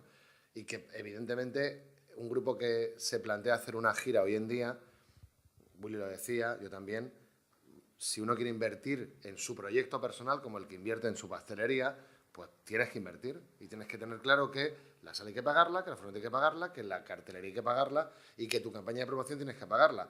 Porque si fichas por una multinacional, te lo van a pagar todo, pero como triunfes no vas a ver un duro en los próximos 30 años de carrera. Una pregunta, ¿no crees que se ha generado demasiado interés en los medios, en las salas, y luego después en los eventos al aire libre, como sucede en los conciertos al aire libre, en los medios, o sea, en los escenarios, en el sonido, en lo que cuesta todo eso, y no tanto, porque todo eso se gasta dinero. O sea, en los festivales, muchísimo dinero. En la reunión del festival también se hablaba de lo mismo, es decir, se gasta un montón de dinero en medios tecnológicos que a todos les gusta. Es decir, qué bien suena, qué bonito es la imagen, las luces, fenómeno. Pero así como se ha desarrollado una idea de que para sonar hay que gastar mucho dinero, músico necesita también protección, necesita cobrar y necesita seguridad social. No puede ser que a estas alturas, pero además no es un problema de España. Hace unos días murió un guitarrista tremendo, que todos seguramente conocen, Alan Osborne, y resulta que no tenía dinero para pagar el entierro. Y su familia tuvo que pedir dinero. Se hizo un crowdfunding y se consiguió, bueno, lo que costaba el entierro y mucho más, claro. Pero no hay necesidad. No se puede, a estas alturas, que pasara hace 30 o 40 años y los actores tuvieran que hacer movidas. Hoy sí, es lo que estamos defendiendo. Estamos en lo mismo, ¿no? Es lo que yo creo que estamos en lo mismo. Creo que estamos diciendo lo mismo de maneras diferentes. Y que al final, en cuanto es verdad que al final esto es una gran industria y si un grupo como Depeche Mode cobramos por una entrada 120 euros, pues te aseguro que la persona que paga eso lo que quiere ver es un espectáculo brutal. O sea, quiere que salgan fuegos de colores y artificiales por todas partes. Porque si no salen, lo están engañando. O sea, eso que estamos hablando, que es un discurso que queda muy chulo aquí, ¿no? Lo importante es la música. Te aseguro que al final lo importante es la música y lo que rodea la música. Y que un buen festival tiene que tener unos buenos servicios, una buena zona de acampada. Que claro, esas otras. Si entramos a hablar de los festivales ya... Ya, hubo una jornada de los festivales, no os preocupéis. No volvemos locos, exactamente, con lo cual... Vale, mientras le pasan el micro, creo que antes iba Guillermo, después si te lo pasamos, quería entrar en el tema que aquí hay pequeñitos proyectitos de Depeche Mode y quería que les explicarais pues, cómo pueden colarse en vuestra programación, cuál sería el modus operandi, qué consejos les podemos dar, si es mejor juntarse con una persona de su ciudad para salir de ella con una persona con una banda, o juntarse con una banda del sitio donde quiere ir a tocar. Bueno, consejos y también fallos que les veis a lo mejor a las bandas por ser novatos de cara a cuando se ponen en contacto con vosotros en la sala. Yo, por mi parte, contesto absolutamente a todos los mails del mail genérico y el mío personal, porque como músico he sufrido muchas puertas cerradas, entonces soy especialmente sensible con eso. Yo creo que cualquier banda en un momento u otro tiene cabida, pero no tiene cabida en todas las salas, ya sea por ejemplo, a mí, el mail clásico que recibo yo, bueno, y tú habrás recibido en tu vida, quiero tocar, pero tiene que ser viernes o sábado. Ya. Entonces, claro, ya estamos, viernes o sábados al año hay los que hay, entonces hay que ser más abiertos, sobre todo, muy importante las presentaciones, que yo creo que últimamente cuando escriben los mails la gente ya trae unas presentaciones cojonudas, eso la gente creo que ha aprendido, sí. Hay unos dosieres preciosos y que está muy bien, y simplemente tocar puertas, tocar varias puertas, porque yo puedo querer tocar en la Riviera, pero quizás no sea mi momento para tocar allí. Entonces, sobre todo, tener claro en qué lugar estás. Si vas a salir de tu comunidad autónoma, respecto a lo que decías, nosotros lo que siempre recomendamos de la sala es que busquen una sala, o sea, una banda de la propia ciudad, de Madrid, por ejemplo, alguien de Coruña que quiere venir, que es la primera vez que va a Madrid, pues buscar una banda de Madrid para complementar. Yo incluso a veces, si tengo tiempo y me cuadra, puedo ayudarlo. Y eso, lo único que veo que jamás hay que hacer y que a diario lo recibo, es que cojas todos los listados de salas de Madrid, los pongas en copia abierta y pongas quiero tocar en tu sala. Eso es que pasa mucho, entonces me sorprende. Creo que es muy importante, o por lo menos a mí me gusta alguien que diga he visto tu sala, quiero tocar ahí porque me han hablado de ella, o simplemente buscando me ha molado, porque me cuadra el estilo de música, y sobre todo informarse de la sala que vas a tocar, porque a veces como si alguien que hace rock quiere tocar en una sala de jazz, o alguien que hace jazz quiere tocar en una sala de rock. Entonces creo que es importante delimitar las salas, ver aforos, si estás dentro de ese aforo o no, ver circuito de grupos similares que te gustan, si han tocado allí, y tocar muchas puertas y recibir muchos noes. Y peor aún, recibir muchas no contestaciones, una cosa que a mí me molesta particularmente, pero creo que con tenacidad puedes conseguir, sin ser pesado, quiero decirte, pero presentándote bien y intentando entrar, yo creo que puedes tocar en cualquier sala dentro de las posibilidades. No necesitas. Nosotros en Costello tenemos un 50% de bandas que muchas veces son incluso sus primeros conciertos, y siempre compatibilizamos un poco el circuito amateur con el circuito profesional, y un día está tocando un artista internacional que viene de no sé dónde, y al día siguiente es una banda que viene pues, de Córdoba, y es la primera vez que toca en Madrid y está tocando con una banda de Madrid, y muchas veces lo petan. Y a la sala le resulta muchas veces más rentable una banda amateur, porque viene con sus colegas y funciona, que una banda profesional. Por lo tanto, yo creo, por lo menos desde mi punto de vista, no hay cierre a ningún tipo de banda, ya seas muy amateur o tú te creas amateur por no haber tocado anteriormente. Creo que hay posibilidades para todas las bandas, porque hay muchas salas y sobre todo por lo que yo me he encontrado con colegas de programadores de otras salas, creo que la gente es generalmente abierta dentro de un espectro. ¿Tú, consejos, Carlos? Yo me encantaría ser tan... pero voy a ser un poco más pragmático con esto. No, quiero decir que muchas veces la persistencia, la insistencia, la educación es perfecto y es genial porque es obviamente la carta de presentación, pero al final no nos engañemos. Vaya a generar tanto interés como ingresos podéis desarrollar para... O sea, no hay más. Lo que tú has dicho, que es una frase que cuando lo has dicho, he dicho, me suena eso porque es que es verdad, ¿eh? La banda amateur interesa a la sala dependiendo del número de colegas que sea capaz de llevarle a ver a la sala y de lo que puedan consumir dentro de la sala. Claro, es que esto es tan lamentable que realmente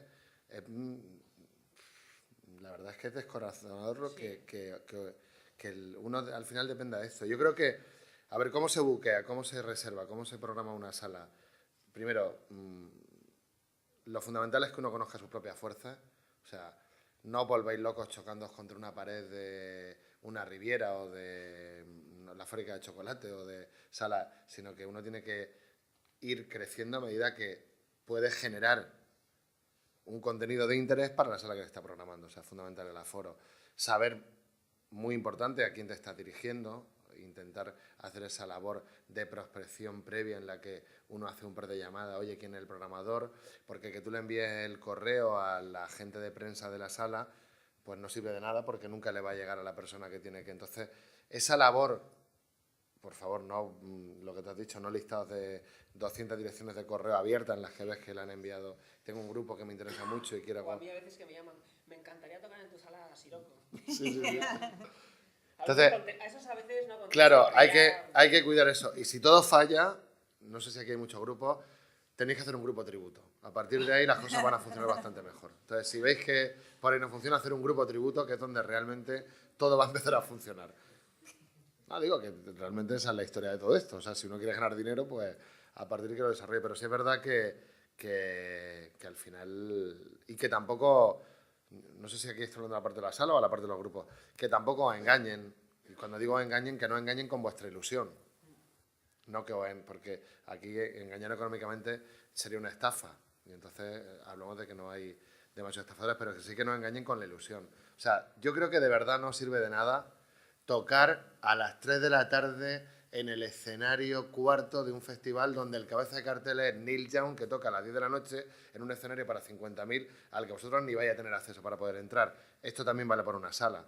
O sea, lo de ser el grupo telonero del grupo que mola, tal, os están utilizando para vender más cerveza. No os equivoquéis, o sea, básicamente. Entonces, intentar de verdad no desvirtuar vuestra labor y, sobre todo, ni desvirtuarla ni creer que sois más de lo que realmente sois. Hablo de banda. Y luego, por la parte responsable de la sala, pues cuidemos también eso porque creo que hay que respetar por encima de todo lo que estamos hablando, que es al chaval que coge la guitarra y que quiere tocar en tu sala y que quiere mostrar su música. ¿Había por allí? Guillermo, te toca. Sí, bueno, algunos ya habéis respondido a la pregunta que tenía, pero antes dijiste una cosa que sí se repitió otra vez lo dijo creo que Carlos en la primera jornada, el tema de repetir, que se repiten muchísimo los carteles, te hablo de a nivel de iniciación de usuario de calle, ¿eh? Sí. Que se repiten mucho los contenidos. Tú también tenéis varios sombreros los dos, tú eres músico, tú vas a festivales como músico, tú produces un festival también, ¿no? O varios festivales también. Y lo has dicho antes, lo has repetido, que se repiten muchísimo los contenidos de los carteles, ¿no? Ahí, desde vuestra... Aludiendo también al título de la jornada, el papel de las salas, ¿cómo se puede evitar eso que ya viene ocurriendo de hace varios años y que está en la calle, ese discurso de que son los mismos grupos que van a varios festivales, que tengo una propuesta de una sala de un grupo que me gusta, que voy a pagar 30 euros y por 20 más, dentro de 15 días voy a ver 5 grupos más que me gustan también? Es decir, ahí desde vuestros varios sombreros y varios ojos que veis, ¿cómo se puede organizar eso para que haya también más capacidad de riesgo por las salas o por los festivales? Porque el discurso también de la primera jornada de los 3 representantes también era el que acaba de decir Willy. Sí, nosotros tenemos también cabida y también damos respuesta y también tenemos formatos y tenemos espacios para nuevos contenidos y nuevos proyectos. Pero sigo escuchando el mismo discurso, ¿no? Sí. Añado que a veces también se repite la programación en las salas. Sí. Yo creo que lo comentaba antes, que todo esto debe ser una labor casi pedagógica, o sea, de educación, de conseguir que la administración, y tengo que volver a mencionarla porque tiene una parte muy importante de responsabilidad en esto, o sea, yo no sé si recordáis los que estabais dedicados a la música, en los gloriosos años 80-90 en los que la administración es la principal promotora de música. Quiero decir, compraba el grupo, le pagaba el caché y daba igual si el grupo vendía 1000, vendía 100 o vendía... Lo importante era que hubiera rock and roll en la Plaza del Pueblo y que fuera muy barato. La administración deja de incentivar la contratación de la música en directo y le dice ahora al promotor y al artista, juégatela tú. Pero además voy a dejar de, porque saltamos con la famosa crisis, voy a dejar de apoyar y de subvencionar, que tampoco hay que perderle, o sea, no hay que tener ningún pudor, se subvenciona la industria del automóvil sin ningún problema y con muchos más millones de euros que la industria de la cultura en España, y no pasa nada. Entonces, se deja de subvencionar, con lo cual le obligamos a que en un tejido industrial que es absolutamente, creo que está en pañales, a que ahora el grupo tiene que jugársela en la taquilla, con lo cual el grupo que antes cobraba 10 euros o 12 euros, ahora que tiene que rentabilizar todo esto que hemos dicho, que es la furgoneta, bla, bla, bla, bla, bla, tiene que cobrar 30 euros por entrar. El mensaje que recibe el público es, pero si hace 5 años yo pagaba por esto 10 o era gratis, ahora que tengo que pagar 30, me estás robando. A partir de ella la cultura se desvirtúa y el mensaje se queda, pues como estamos hoy en día, que yo no voy a pagar 10 euros o 12 euros por un grupo que quiero ver, pero sí los voy a pagar por un gin tonic, pero es que este ejemplo es real, y si tengo que pagar 30 euros por un grupo que me está gustando, tampoco voy a pagarlos porque una semana después lo tengo con 25 grupos más por 20 euros. Entonces, ¿qué hacemos aquí? Pues yo lo transmito al foro, ¿qué hacemos? O sea, porque realmente es un problema de concienciación y de pedagogía, y de saber que desde la pequeña sala que está arriesgando y está programando, el grupo que está saliendo y tal, que tenemos que apostar por eso y perderle el miedo a pagar 10-12 euros por ver a un grupo. Porque seguramente a partir de ahí generaremos ese tejido que permitirá que todos los carteles no sean iguales, porque habrá 14 grupos de relevo que no serán los Vetusta Morla, Lori Meyer, Planeta, etc., Sidoni, tal, y habrá otros 20 grupos, no digo porque son los nombres que se repiten en cada cartel. Y entonces, claro, al final, además, esto produce una competencia brutal porque los cachés se disparan, en fin. Claro, es que es muy complicado y las salas ahí no pueden hacer nada, es una batalla perdida. Los festivales contratan esas bandas porque venden tickets y porque necesitan... sí, eso es. Entonces, para nosotros luchar con eso es imposible, primero porque a medida que esos grupos van siendo más repetidos, tienen cachés más elevados, ya incluso salen del circuito de salas, hacen su presentación, que a ellos les sale rentable porque ya es una banda que vende tickets y si es su público sí se gasta 30 euros, pero a mí, por ejemplo, me gusta mucho cuando vienen guiris a Costello y preguntan, ¿hoy hay música en directo? Y se quedan a ver lo que sea. Claro. Ciertamente es minoritario y es poco, pero yo en estos 3 años que he estado 2 en Movi, uno en Costello, no me ha pasado jamás con una persona española que llegas a la sala a ver qué hay. Es una cultura que aquí no, o yo no me lo he encontrado por lo menos, pero sí hay mucho guiri que dice, bueno, pues aunque sea música en español, que les da igual, lo que sea. Y eso aquí se ha perdido. ¿Por qué? Porque creo que se ha convertido la música en un plan de ocio más, sin un valor añadido como antes, ¿no? Como seguir a tu grupo o tal. Hombre, cuando estamos hablando de grupos grandes, sí. Pero cuando vas a una sala pequeña, o es que te gusta mucho el grupo, porque has escuchado pues, en Radio 3, en los 40, donde sea, o porque tocan tus colegas. Te estoy hablando de salas de pequeño aforo. es una batalla un tanto perdida. En el resto de Europa, porque además en Access estamos dentro de una asociación de ámbito europeo que engloba más colectivos de música en directo, de salas de conciertos, perdón. Si entráramos ya en la comparativa con Francia, con Alemania, que esto es muy manido, pero desgraciadamente es real, o sea, la relación de las administraciones con las salas de música en directo no tiene nada que ver con la que ocurre en nuestro país. O sea, desde la implicación, el respeto, el apoyo, porque son realmente contenedores culturales como los tratan. El tratamiento es un contenedor cultural en el que además se crean sinergias entre la administración para, oye, vamos a desarrollar esta programación no solamente para, como podría existir el circuito girando por San España, sino vamos a hacer una programación especial para música heavy, para hip hop, para rap. Vamos a coger a chavales que se están desarrollando y vamos a crearle un circuito específico para ellos con una comunicación específica, porque de nada sirve que al final tú inviertas no sé cuánto dinero en el desarrollo de un circuito concreto, pero eso no sirva para darle la promoción, para que la gente la escuche, para que tenga la posibilidad de que le resulte familiar en emisoras concretas. Pues claro, pues es que esto es la pastilla que se muerde la cola. Prensa especializada, radio comercial. Es que es muy difícil para un grupo además. O sea, lo que parece que ahora es súper fácil, que no, tengo mi Facebook, mi Twitter, mi Instagram y a partir de ahí voy a funcionar. No, porque es que la oferta es tan brutal, es que es tan fácil que pierdas interés en 15 segundos. O sea, tú tienes 15 segundos de atención. Si en esos 15 segundos no has conseguido gastar la atención de tu público potencial, te ha ido fuera. Con lo cual, recibimos tantos impactos que es muy complicado llegar a sonar en una emisora, porque además tampoco hay la radio convencional o comercial en España tampoco apuesta por nuevos productos, porque si un oyente escucha un grupo novel en una emisora de radio, hace así la gira y entonces la emisora pierde audiencia, con lo cual no vende publicidad. Con lo cual, ¿no?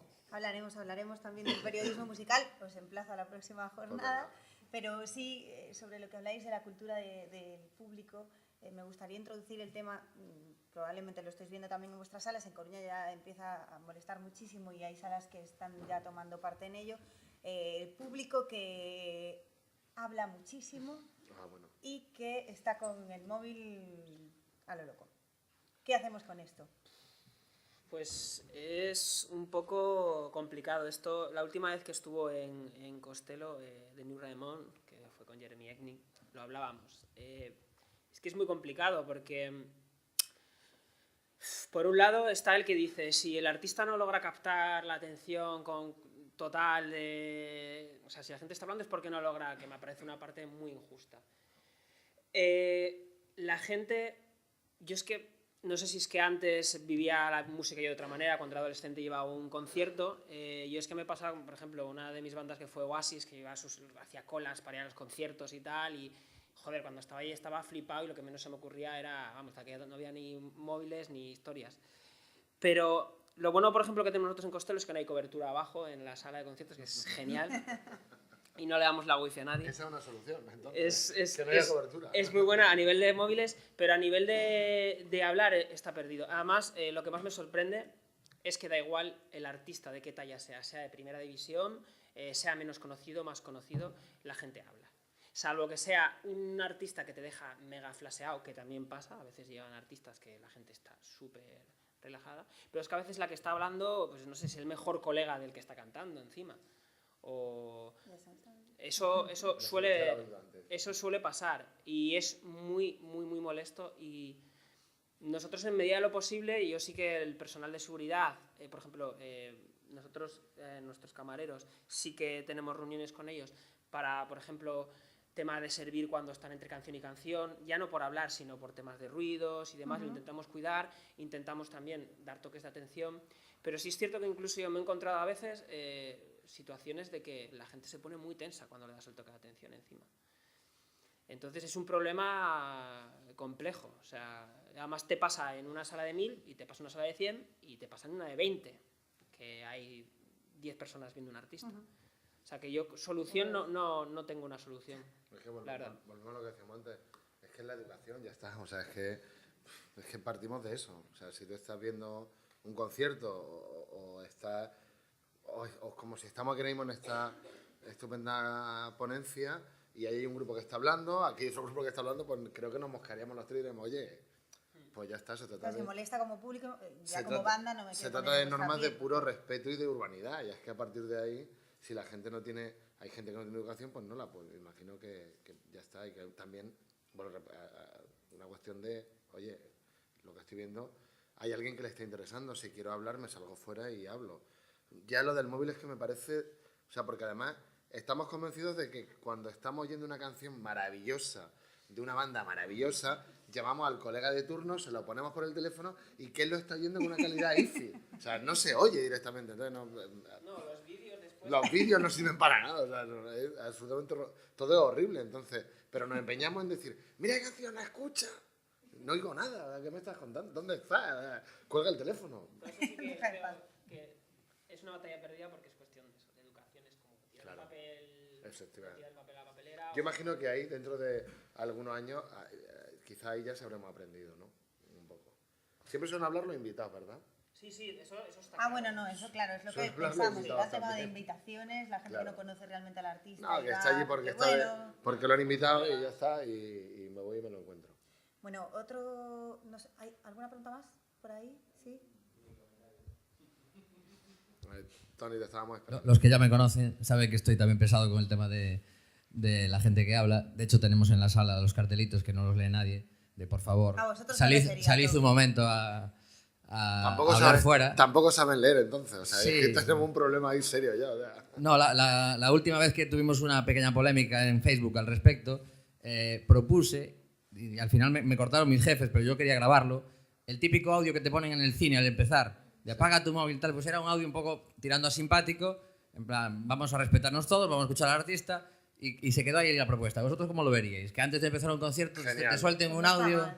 Perfecto. Claro, lo que pasa es que aquí estamos la gente convencida ya. El problema son los... Otra cosa que hemos hecho nosotros, tenemos un cartelito allí, que si te vas durante las 3 primeras canciones te devolvemos el dinero.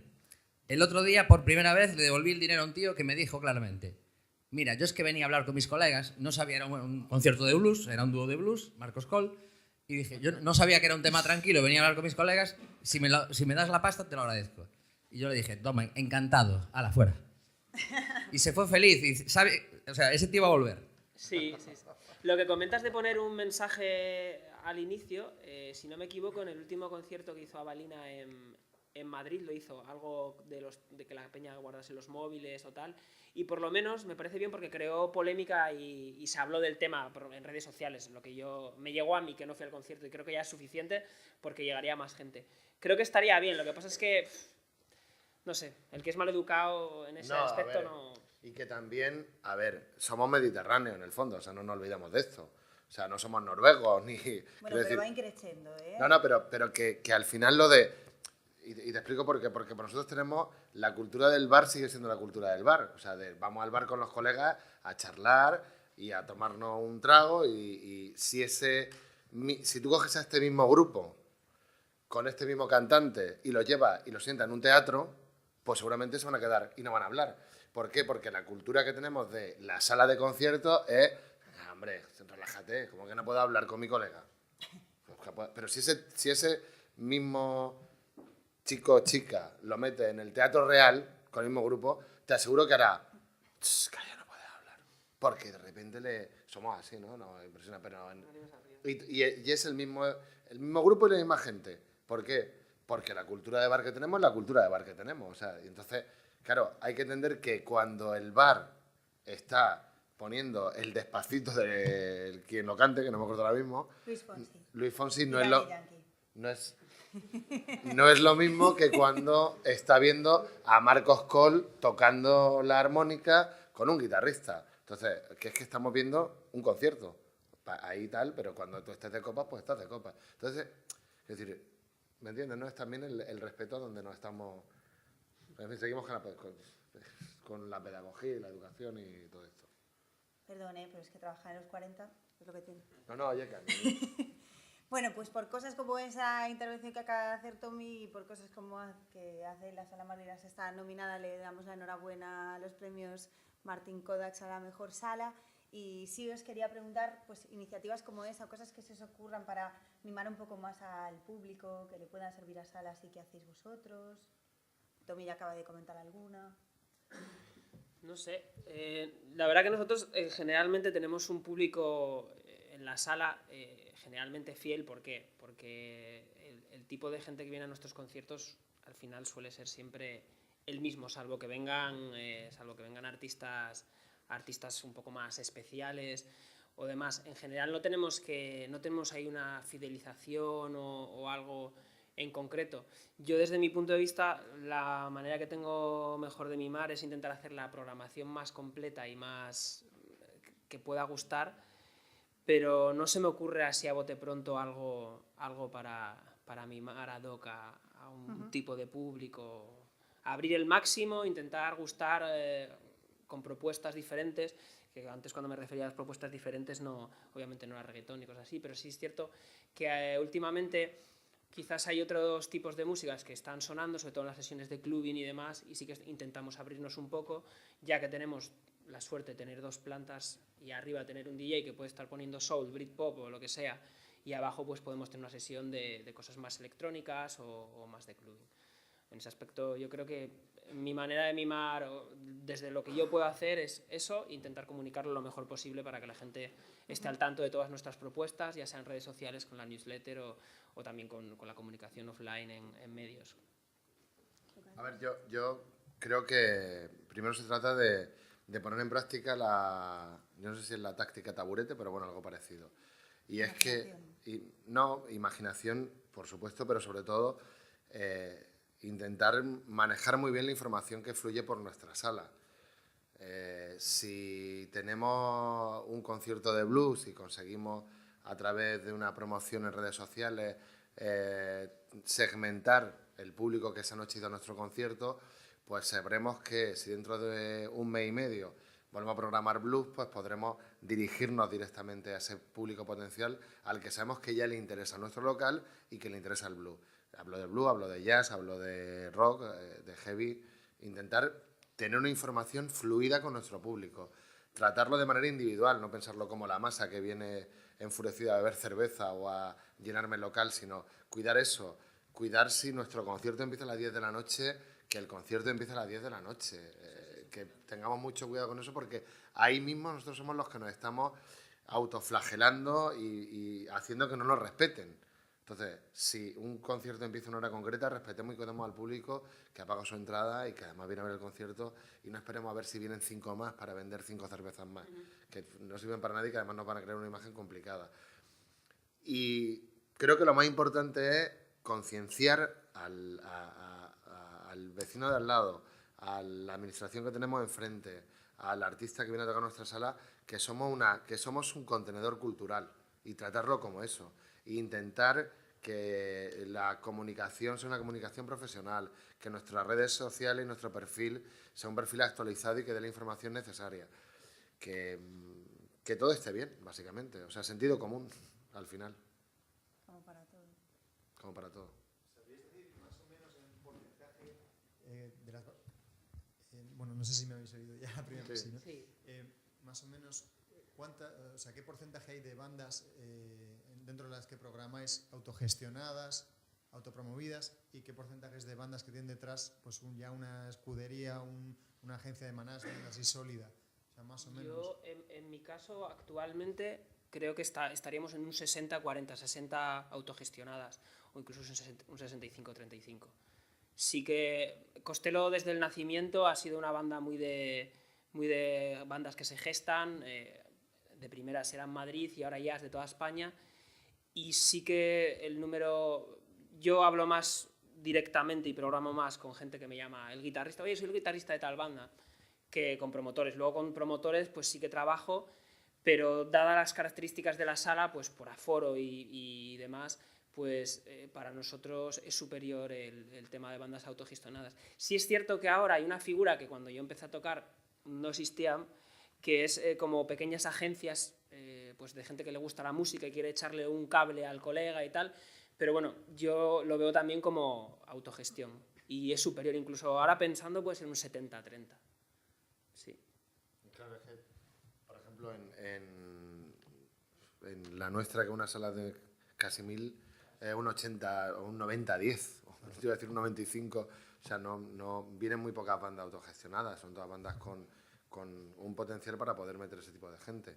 Es que al final, pero creo que... Bueno, salvo en el caso de Taburete, ¿no? Que has dicho que igual podrían plantearse siendo autogestionados, ¿no? No, pero es que Taburete es una excepcionalidad, ¿no? Tampoco vamos a hacer de la anécdota... No, por eso te digo que... No, que Taburete metieron... Yo hablaba con el madre y me dice, no, vamos al Palacio de Deportes, digo, al ring, dice, no, al grande, dice, 18.000, y las vendieron y ahora creo que van a hacer las ventas. Pero vamos, pero esto es una anécdota que sale curiosa como... Pero al final, yo creo que una sala con un aforo pequeño tendrá mucha más banda autogestionada y una sala con un aforo por encima de 400-500 pues será... No, me parece interesante porque hay veces que la imagen que se queda, ¿sabes? Cuando analizas todas las noticias que tienes, yo que soy músico desde hace ya bastantes años, y ves que incluso en salas a veces los grupos que más se ven generalmente forman parte de escuderías de management y tal cual.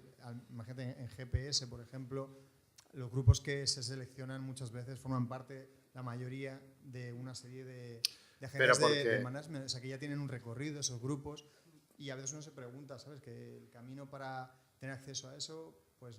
Pero yo te voy a decir que en el caso de GPS, que lo conozco muy de cerca, a ver, que tú tengas detrás una agencia de management no te ponen más valor que tú autogestionado. A ver, ¿cuál es la realidad? Que GPS, al ser un programa dependiente del ministerio, necesita de unos parámetros legales que son los que te he comentado, ¿no? Pues que tú tienes que facturar, entonces pues claro, hay grupos que para ello eso sencillamente no llegan, ¿no? Porque no pueden hacerlo. Y por eso a lo mejor aparecen más la figura de la agencia, incluso grupos que entran a GPS y que después prefieren que eso lo haga a través de una agencia.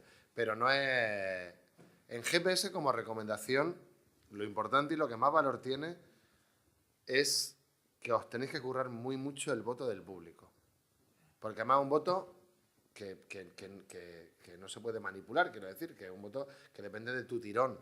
¿Por qué? Porque al final, realmente, eso es lo que sirve para demostrar el interés que una banda emergente tiene. O sea, de nada vale que una banda suene de lujo, pero luego le voten 3 personas, o sea, aunque nos guste muchísimo. Entonces, como recomendación, ahora que estamos en Petit Comité, trabajaron mucho el voto del público porque es el que realmente tiene el poder ahí.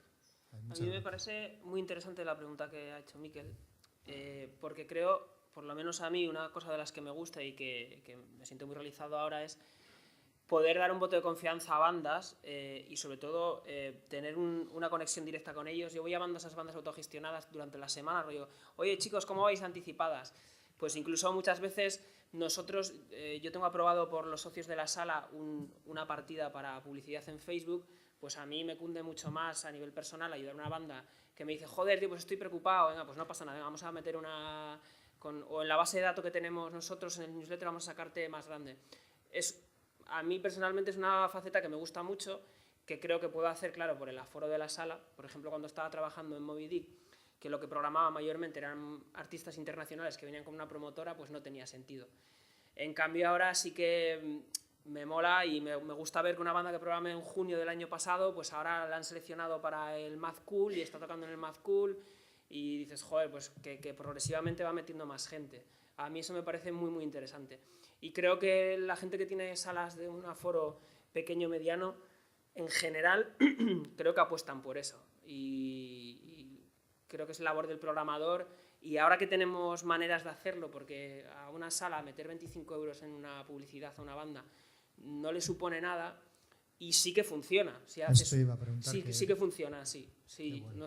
Nosotros, por ejemplo, a mí me ha sorprendido, no es con una banda, pero hemos creado un Costello Kids, que es los domingos a la hora de la comida, los padres van con los niños y son temáticos, especial 40, especial 50, especial Beatles.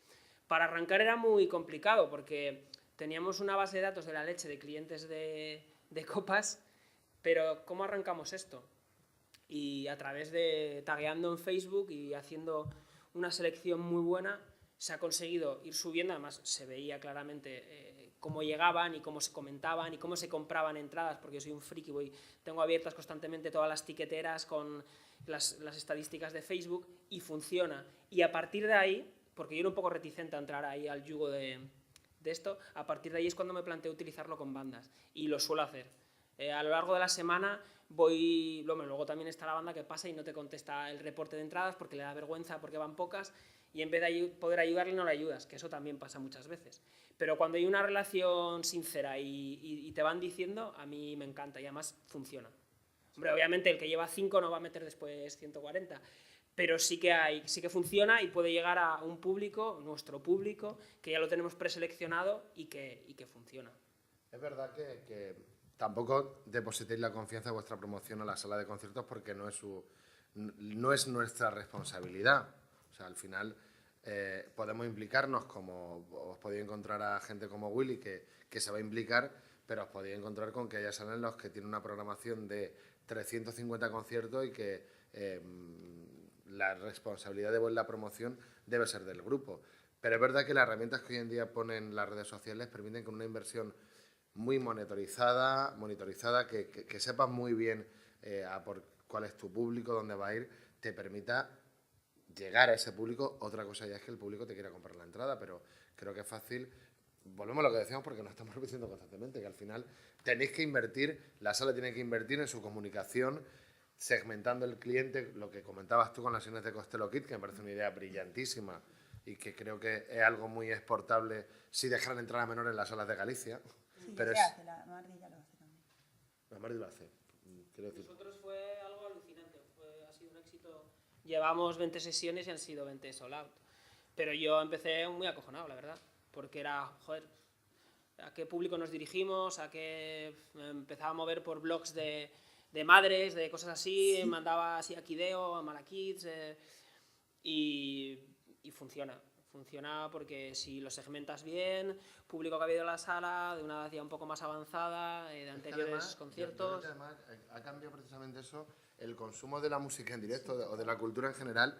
Nos seguimos empeñando los promotores y la sala en hacer conciertos a las 10, 10 y media de la noche, que es un horario horrible. Sí. Porque realmente, o sea, es demasiado pronto para cenar, porque no tenemos costumbre noruega, insisto, de cenar a las 7 de la tarde. Pero cuando tu concierto, cuando termina el concierto, ya de repente estás descolocado. Entonces, qué maravilla si le diéramos una pensada a esto todo y dijéramos, oye, que un concierto que empieza a las 8 de la tarde me parece un horario perfecto para poder ir a ver a un grupo, disfrutar por la tarde, salir después, irte a cenar con los amigos, irte a casa y no terminar un martes de repente a las 1 de la mañana, porque el concierto es a las 10 y media de la noche. Porque además también nos hemos empeñado afortunadamente en que los conciertos cada vez son más largos, son conciertos de 2 horas, 2 horas y media. Y esto es como apunte doméstico, ¿no? Podríamos dar una vuelta a esto de verdad. Pues a ver si consigues tú, que tienes más... No, te digo, en la comida lo hemos hablado, nosotros desde Costello, es una cosa que esta temporada, desde septiembre hasta ahora, hemos apostado por sesiones Vermú, incluso este ciclo que hemos cerrado con Fred Perry, lo que le hemos vendido es sesiones vespertinas, lo que pasa las tardes de Costello, lo arrancamos el 1 de abril, un concierto a las 3 y media de la tarde, la gente viene... Funcionó de puta madre, con medios combinados, la gente está sedienta de planes de mañana.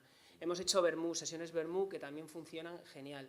Y es que la tendencia de ocio, al menos en Madrid, que es la experiencia que yo tengo ahora, ha cambiado mucho. Y la gente le encanta este tipo de iniciativas y creo que si más, por eso te decía que tú estás en contacto con más salas, digamos, porque estás en la asociación de salas, creo que es para apuntar. Y si estáis haciendo aquí eso, pues me alegro mucho, no lo sabía, porque me parece genial. Aparte, los padres, yo los emails más bonitos que he recibido este año han sido de los padres de Costello Kid, rollo, qué guay, yo iba antes a ponerme todo ciego a Costello y ahora voy con mi niño y estoy escuchando a los Beatles, o, ¿sabes? Claro. Y a los niños les preparamos una limonada natural, unas tortillas y los padres están encantados tomando sus cervezas. Claro. No, y que además nos encanta a los padres hacer partícipes de eso, de nuestro ocio, claro, a nuestros niños, ¿no? Entonces... esa oportunidad o esa idea de negocio que generosamente nos ha contado Willy, te la podemos fusilar, ¿no? Podemos fusilarla. Ya está fusilado eso, ¿no? Bueno, pues fusilarla más todavía. No sé qué tal os está yendo a vosotros. Muchas gracias. A ti. Sí, la verdad es que está funcionando también. Nosotros, por recomendación de algunos padres, lo pusimos los domingos a las 6. que es la típica tarde en la que ya llega un momento que los niños no paran en casa, estás hasta aquí de ellos y los sacas y te vas a un concierto. Y la verdad es que la temporada ha sido bastante buena. Hay días más flojos, por ejemplo, este domingo tuvimos el pinchazo. ¿Por qué? Porque hacía un diaza espectacular, la gente se fue a la playa y pinchamos. Ya sabemos que en verano no lo vamos a hacer, pero retomaremos a lo mejor hacerlo en otras horas y evidentemente el tema de los horarios le estamos dando muchas vueltas. Creo que hay que darle vuelta al tema del horario. Sí, sí. Y una cosa que quería aportar, y vais a apuntar los músicos, que es algo que tengo en la cabeza y que deberíamos ser conscientes en las salas, que en algún momento tenemos que encontrar la fórmula sin que repercuta en nuestros ingresos, cómo conseguir que los músicos asistan a los conciertos con descuento. Sí. Eso es fundamental. ¿Por qué? Porque van a aprender muchísimo. Yo cada vez que tengo una banda americana que tienen el mundo del espectáculo metido en el cerebro desde que empezaron a ir a conciertos con 13 años, y cualquiera que vea documentales, ves a Springsteen cómo flipaba viendo la tele a sus ídolos y después iba a conciertos muy joven, pues esto es algo que nosotros necesitamos, que los músicos sean los primeros que puedan venir con un descuento a las salas, pero de alguna forma volvemos a la administración. ¿Quién tiene recursos o un mecenas o una administración que aporte para que no seamos otra vez más los que ya no tenemos posibilidad de dónde sacar, que tengamos que asumir ese descuento? Porque muchas veces la sala no es la promotora del concierto. Entonces, si yo le digo a cualquier promotor que le tengo que descontar 3 euros a los músicos de Coruña porque yo he llegado a un acuerdo con ellos, me dirá, oye, págamelo tú. Págalo tú. Claro, a mí me parece una idea buenísima. La cosa sería llegar al punto, a nosotros nos ha pasado, o a mí en concreto, como generalmente los promotores en nuestro caso son las propias bandas, la problemática que encontramos, no en esta idea que me parece brutal, sino por ejemplo en descuento de carnet joven o descuento de no sé qué, rollo, sí, joder, pero claro, le voy a decir a este tío que tiene un 50% y ¿quién le da ese de una entrada de 10, quién le da los 5 pavos? La sala no la podemos asumir porque encima que no nos llevamos la taquilla íntegra para el artista, que es lo lógico, pero me parece muy interesante. Tendría que haber un mecanismo, pues precisamente eso de juventud, de cultura, de algún departamento, que una pequeña partida para eso. Además creo que todas las salas lo adoptarían con mucho gusto y me parece una idea brutal. O sea que si algún día lo pones por redes o lo que sea, yo te lo daré de altavoz también porque me parece muy bueno. Hay que ir a por ello. O sea, creo que nos necesitamos mutuamente y la forma de que las bandas crezcan es aprendiendo. O sea, lo que no puede ser es que por los chavales que tengan 18 años y no tienen dinero se estén perdiendo continuamente conciertos que nosotros sabemos que les iban a dar un salto. Yo, por poner un simple ejemplo, el día que fui a ver a Pretenders en el Coliseum, salí de allí poniendo, esta tía da clases de primero de rock. Si tú eres un rockero y no vas a ver a Chrissy Hynde, no has aprendido un montón de cosas que tenías que haber aprendido ese día. Bueno, pues lo vamos a ir dejando por aquí, con el deseo que decía Carlos de que siga habiendo gente que coja su guitarra, de que se lance primero a una pequeña sala, luego a una intermedia y luego a un festival, y con pues ese sentir de que la imaginación es algo fundamental, y también con el propósito que decía Willy de que pensemos que tanto para las salas como para los grupos pues no es una pérdida de tiempo ni de dinero, sino que es una inversión. Willy Naves, Carlos Espinosa, gracias por estar con nosotros. Y ahora, como os decía antes, Guillermo, es fundamental quedarse porque tenemos que ver el directo de Andrea de Black Cats, que están aquí con nosotros acompañándonos hoy con su blues. Así que un fuerte aplauso para ellos, ¿no?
y que hemos disfrutado también de vuestras ponencias, y gracias a Paideia por permitirnos estar aquí hoy.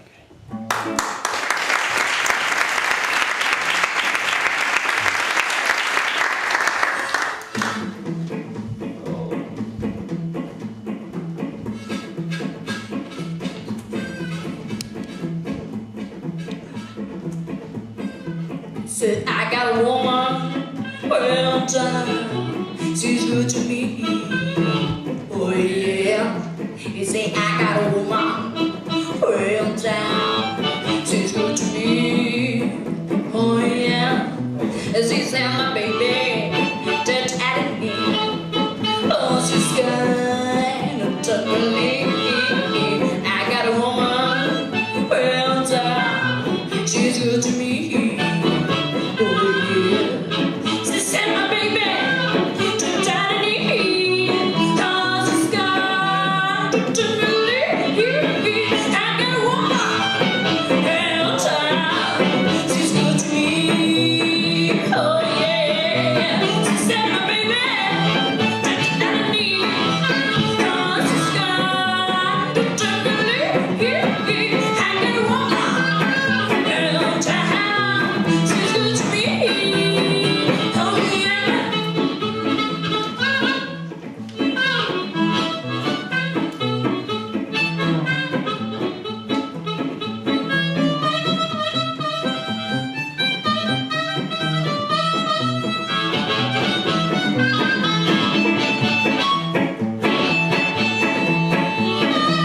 to me. Oh yeah, say I got a woman, her child, she's good to me. Oh yeah, she said my baby, that I need, how much it's got to me. I got a woman, her child, she's good to me. Oh yeah. Bueno, lo dicho, somos Andrea de Black Cats, muchísimas gracias. Si alguien quiere, también hemos traído CDs para aquí. Muchas gracias a Paideia y a todos vosotros. Esperemos verlos